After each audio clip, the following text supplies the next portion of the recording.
Well, hi there. Warm welcome. You're watching Times Now and I'm Meghna Deka and you're watching the India Revival Mission. Well, today when there are close to 1 lakh new coronavirus cases every day being reported, the overall infections has crossed 51 lakhs and the death toll unfortunately is over 85,000. We look at ways to overcome the challenges and reclaim our lives. What's more important than our future, our children after all? Well, schools have been shut for the last 6 months and now under Unlock 4.0, the centre has given permission for schools to partially open from 21st of September onwards. But the final call is going to be taken by the state government. So on this show, we are going to be discussing the reasons, the safety precautions and even the feasibility of reopening schools. So let's introduce our panelists of educators as well as policy makers who are joining us here on the show.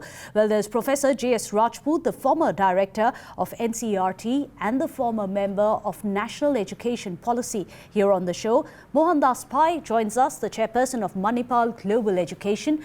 Dr. Simrit Kaur, the principal of Sri Ram College of Commerce, as well as Amita Wattal, the Springdale's Pusa Road's principal. Well, let me first start with someone who's been part of these policy-making decisions on education, Professor J.S. Rajput. Well, Professor, do you think schools should be reopening amidst a pandemic, or are we being forced to, in this position, choose between safety and their future? You see, this is not a problem created by any system. It's a global problem, it's a national problem, and we have to analyze it rather every week and every day. This is what has been done in consultation with so many people who are the stakeholders. The best that can be thought of has been proposed. Now, even state governments should take decisions depending on what is the position in a particular region, particular district or a particular area. If they have all the things ready, if the parents have been consulted, then they can think of. But every precaution has to be taken, every care has to be taken that in case something goes wrong, they will be able to handle it. The opinion of the parents is paramount. The support of the district administration and others is necessary. And the government has done its best by giving the flexibility. And even at the level of the principals, it should be possible to take a decision. And therefore, I think this is the best you can do, because you cannot continue in this online teaching, which is not reaching a substantial number of children at all. Absolutely. And so that also is a big worry. I think this is the best that can be done at this stage. Well, that's a very relevant point, and let me take off from there. Mohandas Pai, given when it comes to internet accessibility, the fact that you require laptops, smartphones, a lot of India's population does not have access to that.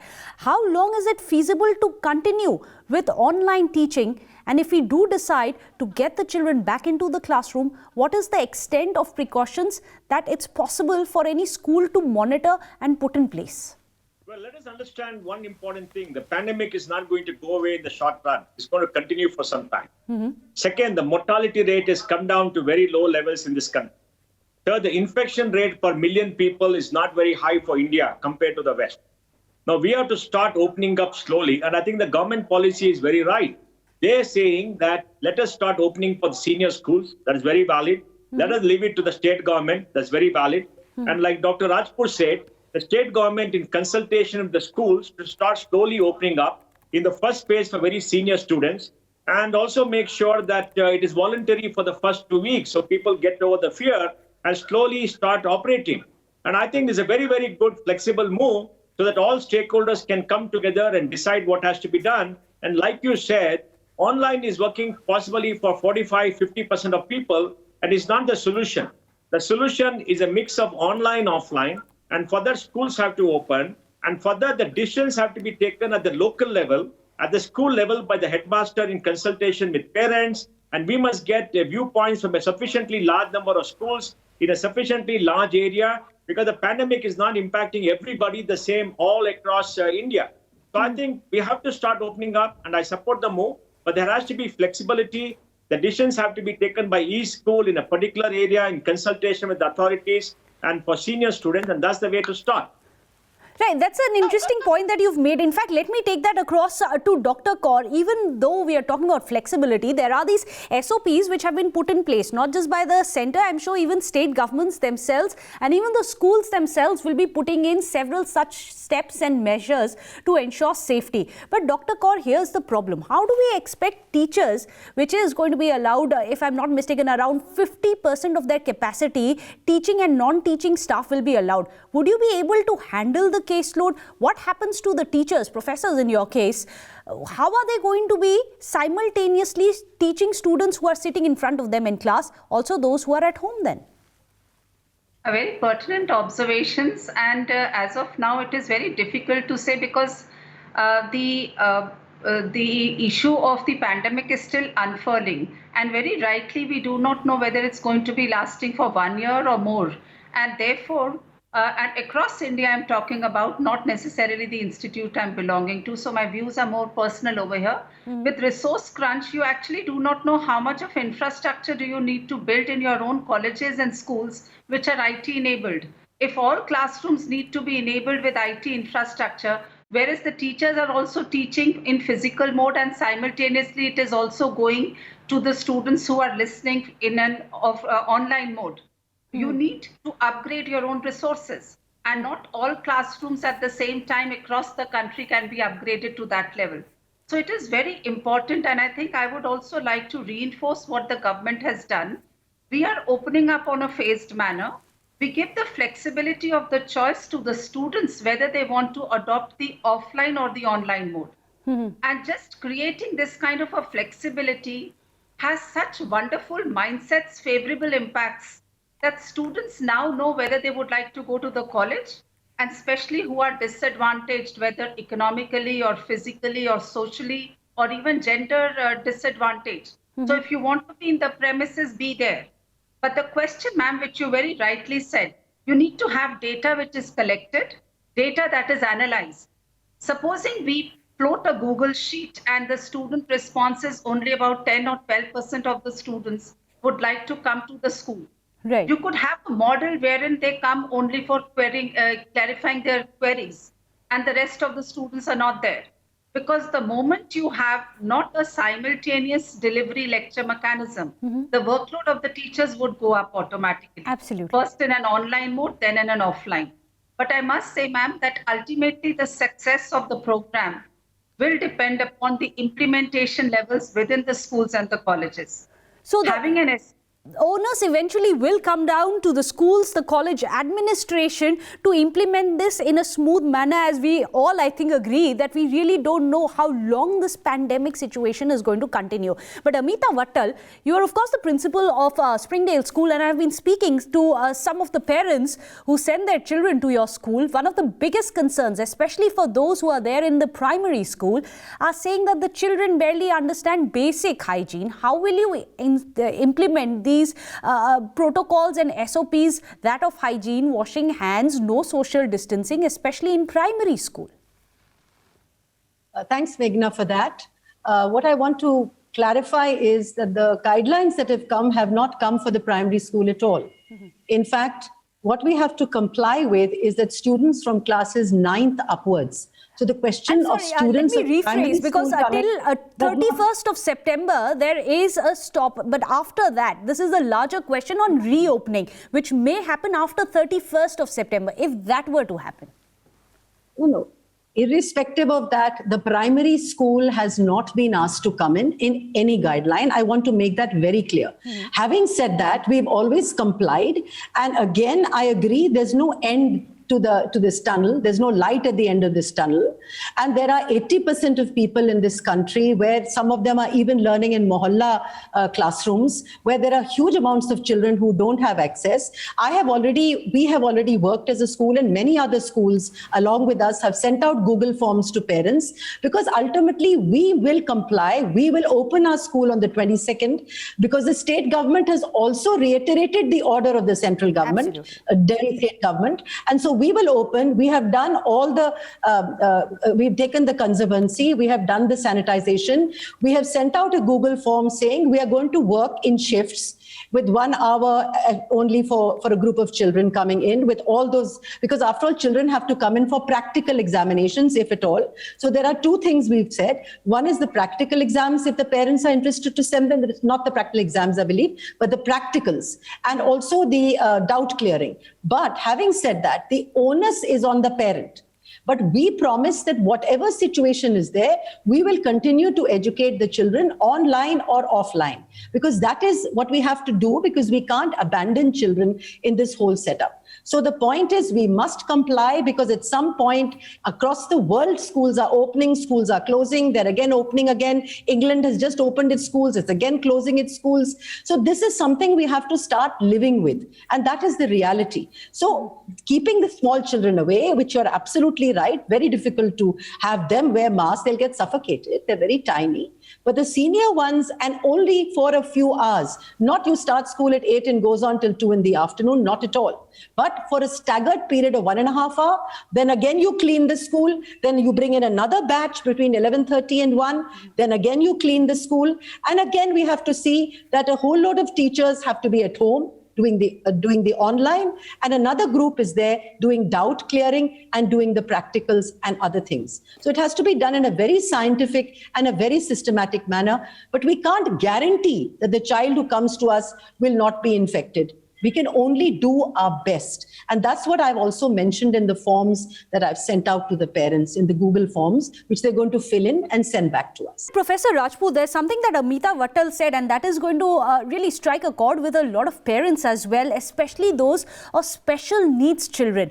What Ms. Vattal has said, that we can't abandon our students, especially when it comes to special need children. They need counseling, they need training, and more importantly, they need routine. What is going to be the way forward for them? Because so far, the guidelines which have been coming in, it's not very clear as to what's going to happen to special needs schools. No, a lot of work has to be done in every sector. For example, Go ahead, Professor. you need not you need not bring primary school children to the schools at all. Till the people have regained their confidence, and this confidence may be regained after senior students start coming, and it takes 2-3 weeks for people to realize. I am very much worried that if the figure crosses 1 lakh, there would be a very negative psychological impact on every parent. So let us hope it doesn't cross. As far as children of special group needs are concerned, there we always have to, as teachers, do extra inputs, extra preparation, and that will be necessary here also. The whole thing is like this. Your online thing has limitations. Your face-to-face mode also has limitations. Therefore, the situation has to be analyzed on day-to-day basis, on weekly basis, and the authority to take decisions must even go to the principals of the schools. This is my feeling. And schools should open on 21st only after the state governments have taken a decision, issued guidelines, and it must begin only at higher level for special needs children. Special provisions are made. I would like to mention one thing. I have seen the examination, half-yearly examination being conducted by some well-equipped schools. They are conducted in the same manner as they were conducting earlier, except it is online. Now, they have to devise new methods. Even CBSE must consider that suppose tomorrow this particular batch in class 10 and 12 is to be examined, they cannot be examined online with the same routine type of question papers. A lot of work on this also is necessary, as it is necessary for the special group need children.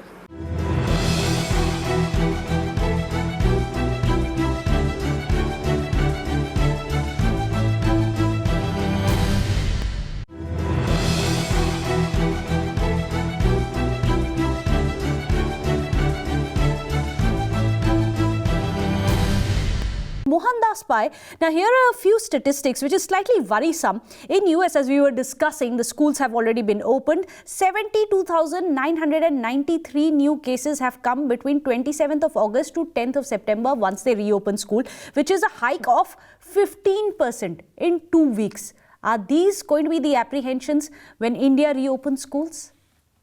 Well, we will have apprehensions because, there's a fear of the unknown. Let us understand one thing. The pandemic is not going to go away in the next 6 months. There is no cure of a vaccine in the next 6 months. There is the fear of the unknown. There is considerable body of knowledge how to treat when things happen. And all the data so far says that younger people are not going to be suffering so much as elderly people. The Yes. mortality in the people above 60 is much, much higher. Mortality in moribund cases are much, much higher. So we got to learn to live with it. And how to learn to live with it? Call the senior students to come, start operating, let the schools get used to it. Let us get the data. Yes, some young senior citizens are going to get infected. They have got better, better ways to handle it by themselves. They're stronger. So we got to learn to live with it. The biggest challenge for everybody is the Board 12 examination, because they're going to have an examination next year in July, August. Let us learn how to deal with that. Younger children up to class 6, class 8 are not going to come right now. That is not a problem that we got. We got to deal with it. And the problem for private schools in India are very different from the problem for government schools. In the government school, there is no infrastructure, or there's lesser infrastructure. Maybe in Delhi government school, there's better infrastructure. In other government school in many states, there is no infrastructure. How do you deal with them? They got different problems. We got to talk with the headmasters of government school for class 12 and attend to class 10 and 12 problems now the next 35, 40 days. Learn from that and then get along with it. So let us segment the problem. Let us not globalize the problem. Not all children are going to come to school. Primary school children are not going to come to school. Right. Only the senior school children are going to come to school. And for the senior school children, the biggest problem is the Board 12, Board 10 examination. For them, the private schools are better equipped than the public schools. Absolutely. The better of private schools are better equipped. The worst of private schools are not well equipped. The better of government schools are better equipped. Like in Delhi, we heard the Chief Minister say, we're going to give you online, etc. So let us not globalize the problem. Let us give the problem to the school authorities. Let them understand what it is. Let each state decide, each city decide, each district decide, and slowly start up. So in 2 to 3 months' time, by maybe November or December, we have much better data, much better understanding.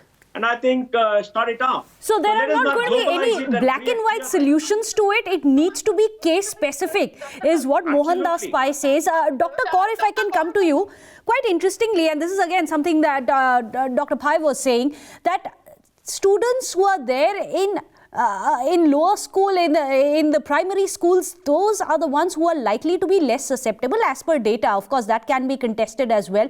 But Dr. Kaur, when it comes to the young adults, like those who are going to colleges, unfortunately for them, they also fall into the same susceptibility bracket as any other adult then. My response to this would be that there are symptomatic cases and there are asymptomatic cases. So even a young child of between 18 to 21 or 24 years could be a carrier of COVID-19, but it's an asymptomatic. So practically when this person, even when is fine in the beginning, but then starts coming to the college, there is a possibility that they pick up this particular virus and then transmit it to the elders at home with cardiovascular, heart diseases or diabetes, the ones who are more vulnerable. So my query over here and concern becomes, one needs to understand what is the transmission mechanism, which we call as the reproductive zero or the R naught. And this is ranging around 1.5 to 2.5. That means one carrier on an average will transmit the same to about 2.5 more people. Who are these? In colleges, it could be staff-to-staff transmission, staff to student, student to staff, or student to student. And an institution like ours, which is globally amongst the best, we don't have students who are coming from a range of 10 kilometers. Right. We have practically representative from every state. And if we open our colleges, and it's not in a phased manner, let's say all classes begin, then the entire realm of airlines opening, transportation, which is the rails opening, and including the PGs and the hostel facilities opening up. Right. So this is where the complications arise. Absolutely. And we are all ready. We have a standard operating procedure for most of the institutions, including ours. How are we going to open up our hostels, our canteens, our mess facilities, and the classes as and when the phased opening will start? So essentially, again, it's going to come down to the school and college administrations. One very heartening fact is that the Lancet study, a recent study which has come out, says the impact of closing schools on transmission rate was only 2 to 4%. Hence, you have to look at what is the risk that you are taking when you decide to send your child to school. Only the transmission rate which came down was 2 to 4% after having closed the schools. Amita Wattal, a quick question, however. Are you in talks, and this is something that Professor Rajput had talked about as well. It's important that we change not just the classroom that the children are being imparted these class, but also the entire syllabus. Are you in touch with the CBSE, and do you think a larger overhaul of the teaching system needs to be done? We don't know till how long we are going to be dealing with Corona after all. No, I think the whole overall system has been taking place from March. The fact that 30% of syllabus was reduced, and it was reduced in a very scientific manner because it was more sort of concept-based than topic-based.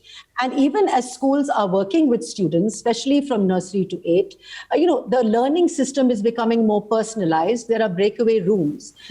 Students are getting involved with research-based sort of learning. As far as the younger children are concerned, trying to keep them offline, sending them resources to their homes so that they don't have to be connected all the time online, because it's not very good to be constantly online with very small children. So the entire system of the way that we are teaching, and CBSE is definitely taking a lot of pains to see that a certain project-based, concept-based learning, which is not really focused on rote, and even the kind of examinations that were being talked about just now, the kind of midterm exams we have given are given as open book. So it doesn't create a stress. So there are open book tests. We are testing their assessing their methodology of peer assessment through these breakout rooms. So there are very different, innovative ways in which we are dealing with assessments so that even the child understands the content and at the same time doesn't. Absolutely. And let's not forget, at the end of the day, the children are not just going to school to learn lessons. It's not about rote learning, but also the larger community feeling, the fact that they're interacting. Many of them are also getting meals for them, and of course a place which takes care of them while their parents are away. Can you simply abandon the children, is what one of our panelists has said. We are completely run out of time. A quick one-word answer I want from all of you. I'll just come from guest to guest.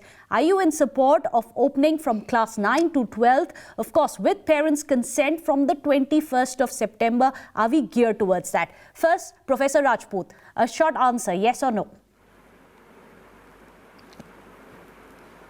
No, it is yes, but we must be very serious about the government schools. The nation must support and put pressure on government to provide them all the necessary wherewithals. Very pertinent point. Let's also look specifically at the government school, not just the private school. Mohandas Pai, your words. It is a yes for me. Let us start off with the safety precautions, and the government should talk to government school headmasters, and the good schools should start opening up, and let us review every 15 days. Yes. So, Dr. Kaur, yes or no from you? Ma'am, it would be in 3 phases. Yes, to begin. Second, it should be the flexibility is to be provided, and review must be undertaken. And it must be ensured that SOPs are not on papers, but they are actually implemented at the institution or the school level. Implementation of the SOPs, that's going to be the key. Amita Wattal, yes or no? There has to be a very strong parent-school relationship which has commitment, courage and purpose, and it should not have any kind of trust deficit. So I think if we have a relationship, I don't understand why parents shouldn't send their children to school.